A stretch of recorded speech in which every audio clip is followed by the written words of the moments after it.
Il a refusé de devenir militaire pour finir à jouer Jésus-Christ en direct sur Fox. Il a refusé de suivre la carrière militaire de son père et il a fini par incarner Jésus-Christ devant des millions de téléspectateurs. Personne ne t'a jamais raconté la vraie histoire de Giancarlo Canella. Giancarlo Canella naît à Miami en 1988 de parents cubains. Son père est militaire. La voie toute tracée, c'est l'armée. Mais lui dit non. Il préfère rejoindre Disney Channel avec un rêve fou, devenir le premier chanteur cubain de la chaîne. À 12 ans seulement, il intègre un groupe musical à Miami appelé Boom Boom Pop.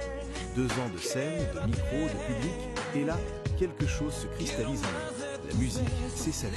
Pas une option, une certitude. En 2004, il se produit en solo à l'élection de Miss Monde. Les portes s'ouvrent. Ford Motor Company le remarque et lui propose de composer lui-même la chanson de leur campagne publicitaire américaine. À 18 ans. Pas d'intermédiaire, pas de ghostwriter. C'est lui qui écrit, lui qui chante. Puis vient El Diablo, la telenovela qui explose en Afrique, en Amérique latine, partout dans le monde. Le rôle de Ángel Salvador le propulse au sommet. Mais ce que les gens ne savent pas, c'est qu'au même moment, il sort son premier album, Buscame, qui monte directement numéro 2 des charts latinos, sous label indépendant.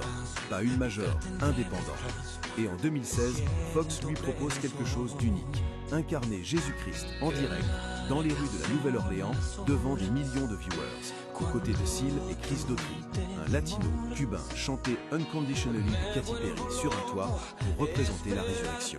Si on lui avait dit ça à 12 ans, il n'y aurait pas cru.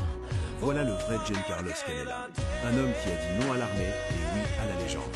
Dis-moi en commentaire, tu le connaissais avant El Diablo?